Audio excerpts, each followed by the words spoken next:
Film Club.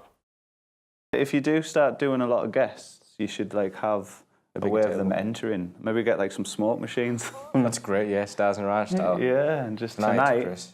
tonight, Andy. Oh, tonight, And Andy's, just yeah. come out of the Andy's, yeah. Thank you very much for joining us for one more round, and welcome back to Film Club, episode 20. Every single week in Film Club, we invite you guys along at home to watch a film with us. I am one of your hosts, Andy Harrison. To my farthest right is the father of us all. And I'll do this because Andy Donaldson. I've got my lower thirds. You're all right, by the way. And smack in the middle things. is Mr. Popcornography himself, Rick Masters. I'll do. All right. This is going to say Popcornography, right? Oh, yeah, absolutely. Now, bear in mind, I had a typo issue earlier, and it might say pornography. Because it didn't quite fit on. Sorry if that happens. Trim it down. So, this week in Film Club, we've been watching... He's supposed to do a drum roll, right? Oh, yeah, he doesn't. That was a decent drum roll. That was a finger He one. never does a drum roll. Once he did The the last drum one I roll. watched, he didn't bother at all, yeah. So, American Psycho. American Psycho. It comes up there and it goes down again. Let's not deconstruct the show. Right, Andy, give us the 30-second rundown of what American Psycho is all about. American Psycho is about a guy called Patrick Bateman. Patrick Bateman, isn't it? Patrick Batman. Point is, ignore him. It's about a guy who he's just a knobhead stockbroker. He likes fucking women and he likes taking drugs, and then suddenly he just becomes completely deranged, kills loads of people, and then at the very end it kind of like lets it go from there, sort of thing. It's I'm trying to do the most simplest ones because sometimes I normally go on about it. I realise I'm whatever. But yeah, it's about a guy that kind of just goes crazy and kills people, who's a really stupidly pretentious stockbroker. I don't have any water, I just realised. Yeah, well, fuck your water. well, you see, I planned ahead, right? This is called One More Round, yeah? Oh no. I don't even know if this is allowed, but I brought you He's pulled prezzies. something on us. This is me getting into the good book straight away. We genuinely don't know what's happening right now. I don't even know if these are allowed, but... This is... What is it? It is... it's a drink. Rick just became our favourite guest. Sorry, Marley. On every week now. On every week. One more round. Thank you very much, sir. We have to- Thank you, yeah. I hope you're not like an alcoholic or anything. Yeah, I kind of am, yeah. I kind of am. I also have a tendency to froth up the cans I everywhere. know, I was about to say, they've been in my bag. the last 2 times we've done this, we immediately frothed it up. Oh, it's going to be a nice beer as well. Cheers. Actually, yeah, I'll do that. You are welcome. Guys, to episode 20, and to Rick being here for the first time. To the guy on my left who is on my first left, not that guy. To you guys at home as well. So, Rick, our guy that's even more of a guy because he brought cannons. Just What's your opinion show the logo on American Psycho? Will you get paid for just that? like I should get paid for like that. the logo. My opinion on it was I hadn't seen it. I hadn't seen Rick it at all. recommended it, you see. Like I'd watched this going back about 2 weeks, I think, and this since I watched it. But I thought I've been going through a lot of older films that I should have watched by now.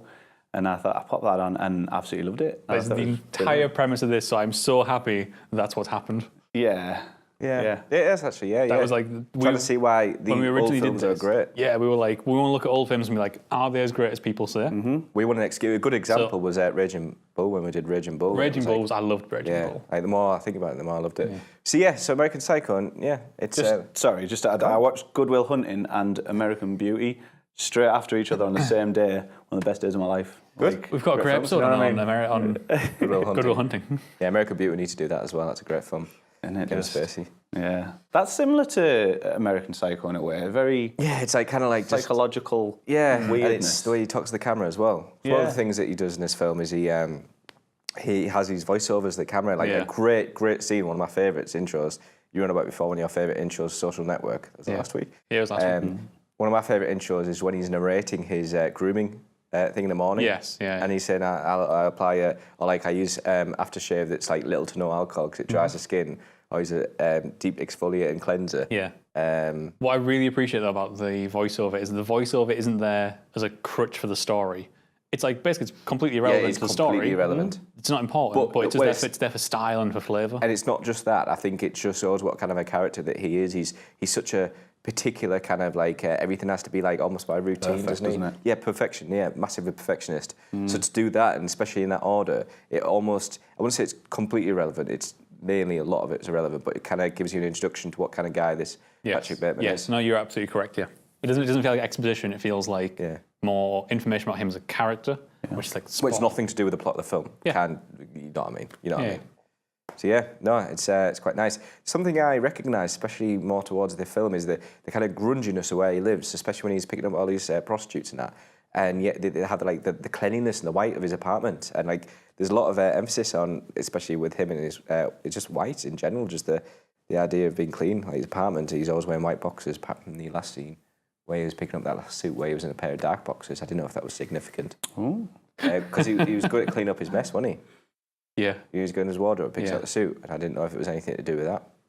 No, it's right. I mean, in terms of metaphorically how you tell a story, that's spot on, because that whole like grungy underbelly, they're the people who are actually having the real conversations with each other. Like when he meets one of his friends at the laundrette, we meet one of his friends at laundrette who isn't part of that like high class, fancy, everything's white, pristine world. She has more of a connection with him. She's like trying to have an actual conversation with him. Those are the people who are actual people.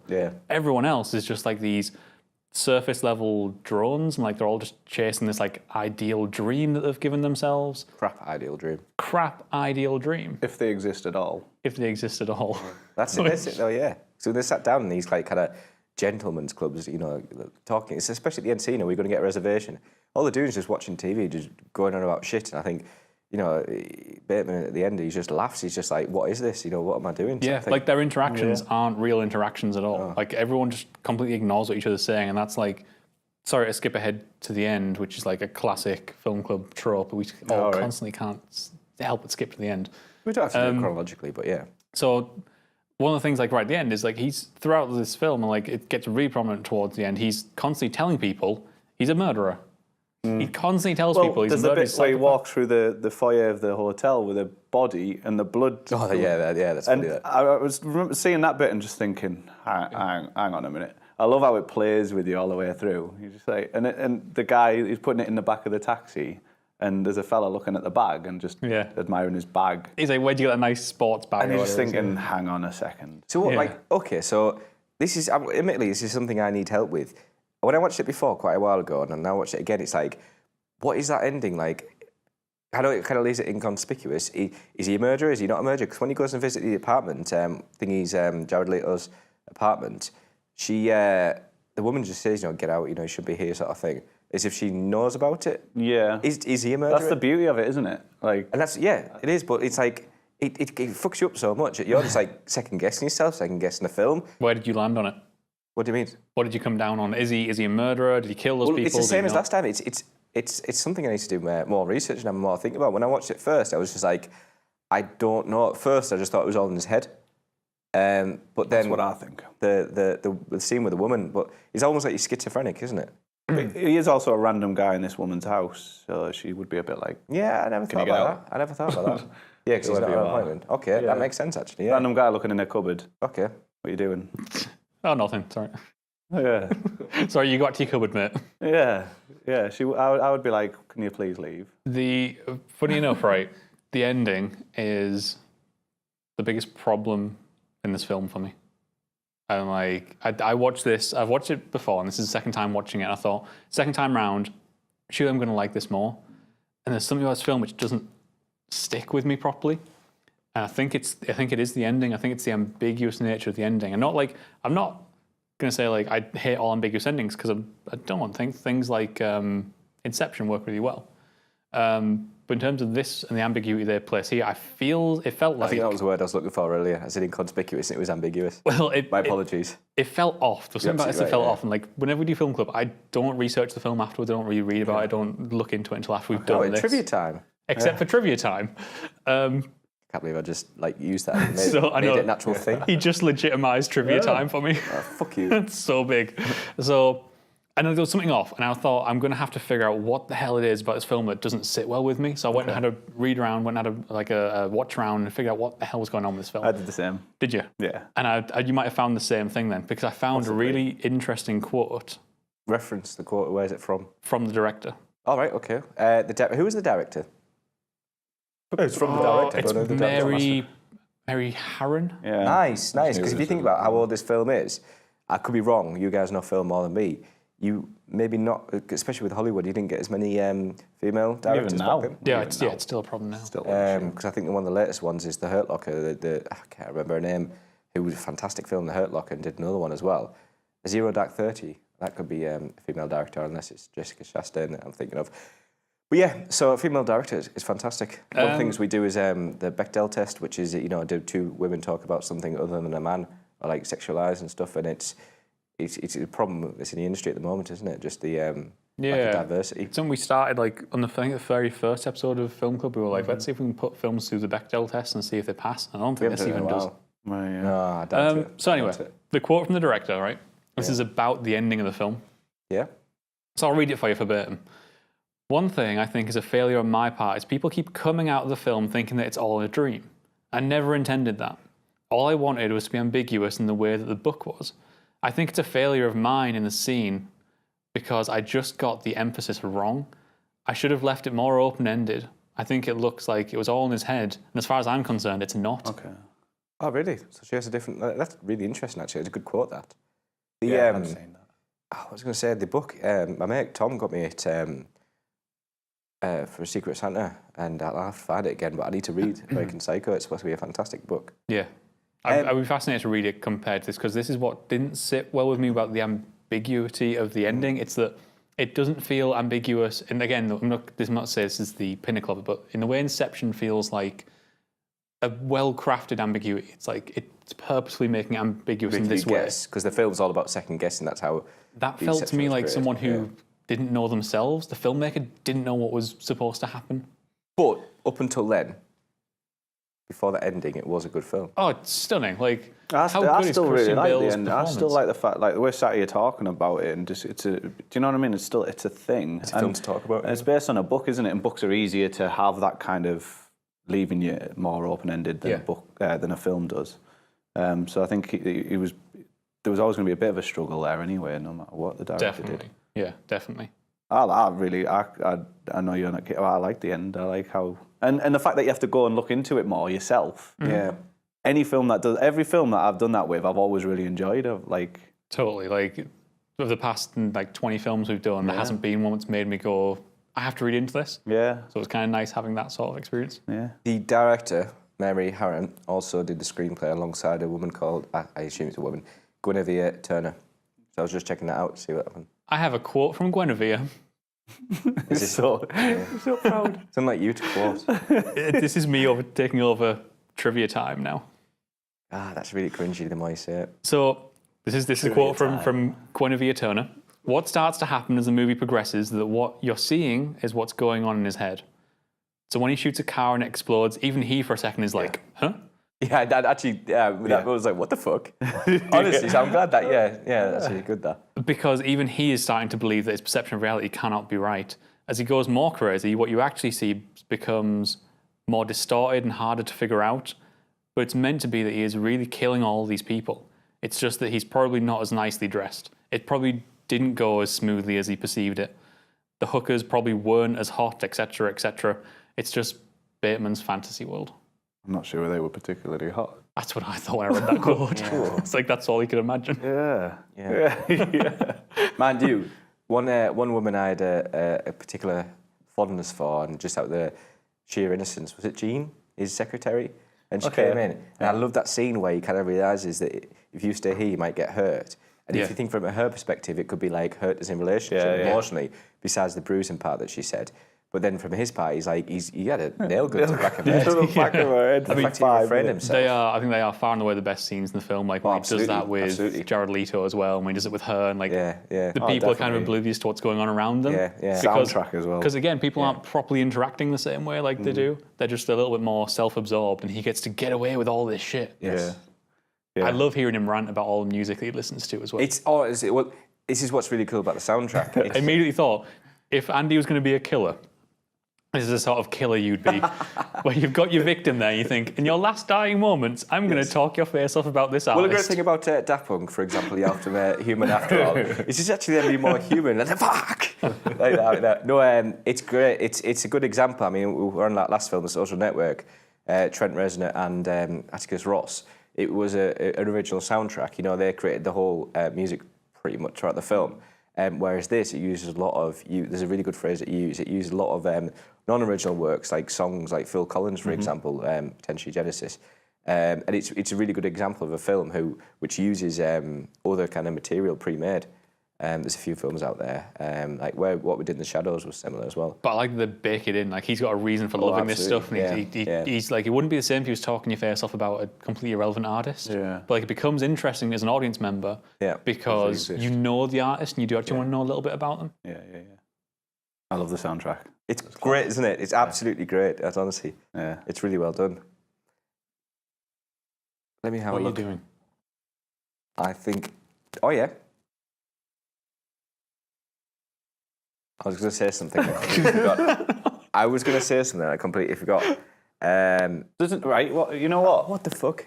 The Batman trilogy could technically be a sequel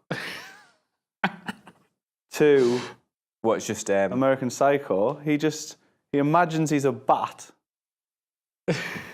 I like, someone actually pointed out, I can't remember where I read it, somewhere online, and like there's probably someone who's going to watch this and go, I know exactly what video you watched. Someone online commented saying, well, Batman killed the Joker.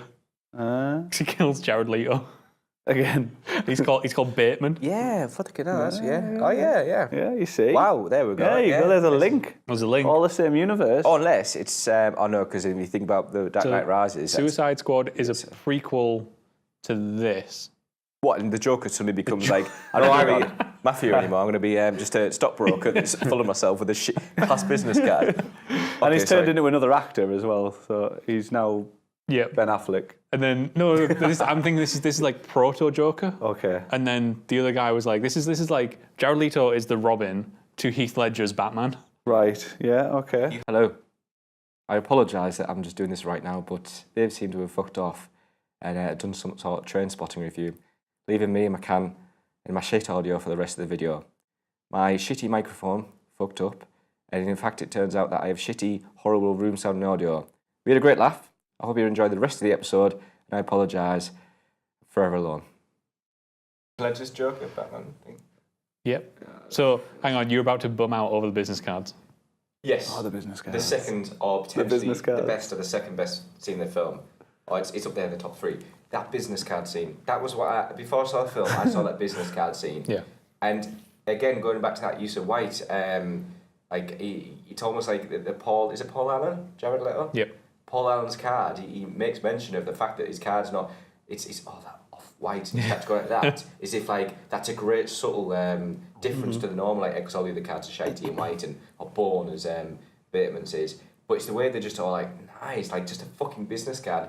And if anything, that just kind of shows their lack of personality. They're getting fucking hard-ons over business cards, you know what I mean? Yeah. But at the same time, it's such a great scene. It should be something so boring. Well, that's it. I think that quote I read there, she sells herself short, as being a poor director. And I don't think she is at all, because like that scene could have very, very easily been a boring scene in which she could miss the beats of like understanding exactly why he's pissed off about his business cards, but you get why he's pissed off about the business cards. And like such a minute thing in any of the director's hands, they could have screwed that up massively. Yeah. Okay, I've got a slight issue with the film. I just remembered there. Excuse me there. Great shot, babe. No, you were all just surfing away there.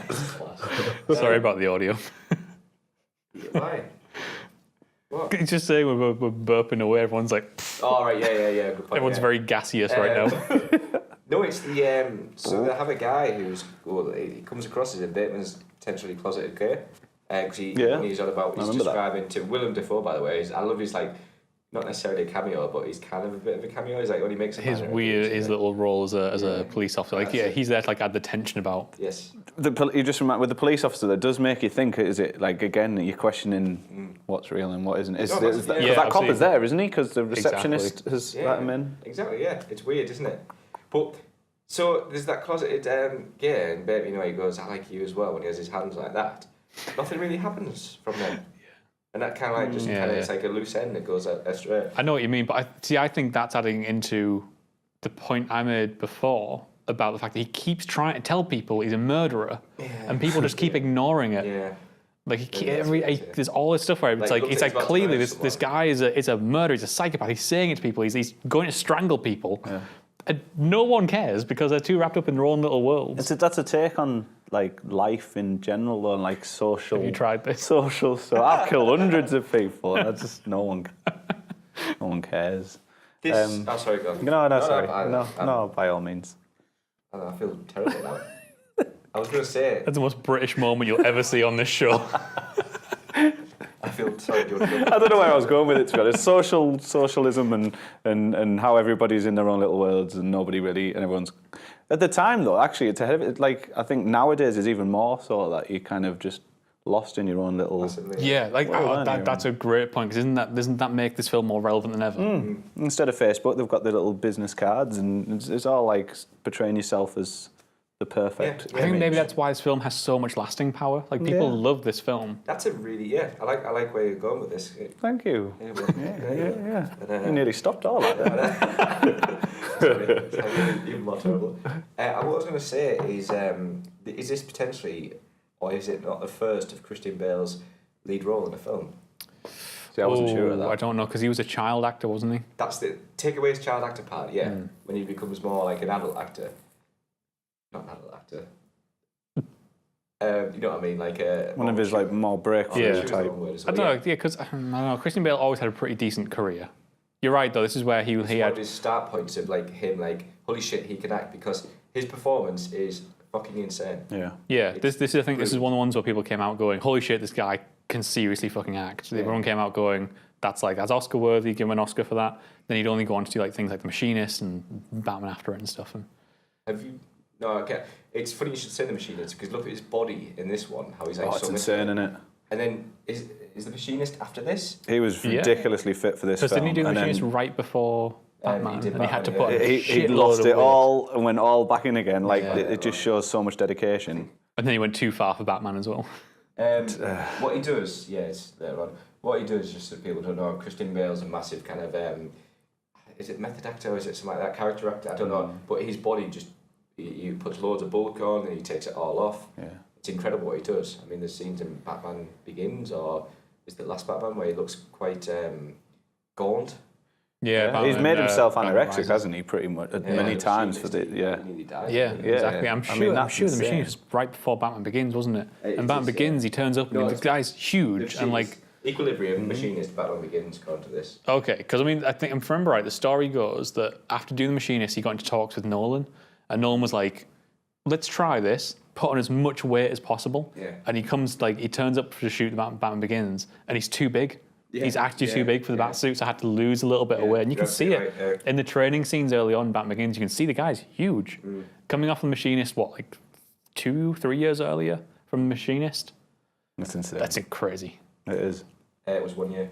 1 year? Fuck off. Machinist 2004, Batman Begins 2005. Oh my God. That's pretty harsh, actually. Came back too big.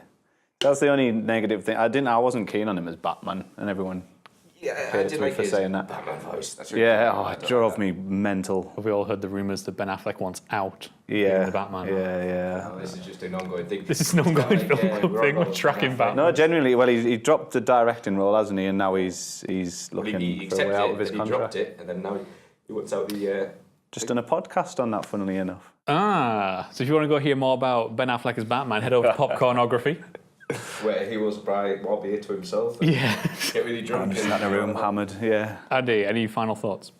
Yeah. No final thoughts. I'm just acknowledging what you. Yeah. The point is, I'm glad we revisited it again, but I still had the same kind of feeling when it ended, that ambiguous kind of ending, and it still kind of gave me the same. Oh, so what happens? Like, what is this? So, whilst I wouldn't say what's her name, Mary thingy. Shelley. No. Mary Shelley's Frankenstein. You fucking throw me off so much sometimes. Whilst she undersells herself, I think. Yes, that last scene is left a bit ambiguous, but for example, the card scenes, the scene with Jean, stuff like that, even the intro, the way he just does these voiceovers, I think it's a brilliant film. I think it's an absolutely brilliant film. It kind of leaves you a bit. It's one of those films that make you guess. And do you know what it reminds me of? Part of it, because this whole film happened, and then it kind of like there's nothing really happens at the end. It's almost like The Big Lebowski. You know, it's just kind of like, so... Shut the fuck up, Donnie. Rick, any final thoughts? That's a Big Lebowski. I think, there's so many moments and scenes in that film that just stick with you. The chainsaw down the dropping it on her head and stuff like that. And I love his performance right at the end after he's dropped it. He just like screams down the banister. It's great. Yeah. And like the fact that all the way through, you're just thinking, hang on a minute, is this like? This is going over the top. You think it's bad filmmaking at some points. You just think, well, there's no way he'd get away with that. And then it starts to click. And I love how throughout it's like a mental journey, isn't it? Yeah, absolutely. And I actually quite like the ending. I like how you left wondering a little bit. Yeah, I mean, I love the fact that actually having read into this a bit more, having researched it more, I did get more of an appreciation for it. So it's great having a film like that finally for what we're doing. It only took us 20 episodes together. So let us know in the comments below what you thought of American Psycho, or you can hit us up on Twitter. And you can join us next week as well, because next week we're going to be watching a film yet again. We are going to be visiting... What are we watching again? Drum You're out with your element. the drum roll. Yeah, it was good. Yeah. We are watching Submarine. Oh, yeah, there we are. I forgot what we're watching then. We were talking about it earlier. Richard Ayoade. I've never seen that. I haven't yet. No. So I'm kind of looking forward to it. Yeah, that'd be good, that. So, Rick, before we leave this off, let people know where they can find you. Popcorn_media on Twitter, Popcornography on Facebook. Look for the red power button. Yeah. Oh, I like that. Look for the red power button. Does that mean subscribe? That's a nice little slick line. Turn us on. No, it's his logo. Popcornography logo. Little red power logo. That's cool. Thank you. So, subscribe to him as well. Thank you very much for joining us, guys. We'll see you all next week. Cheers. Yeah, cheers.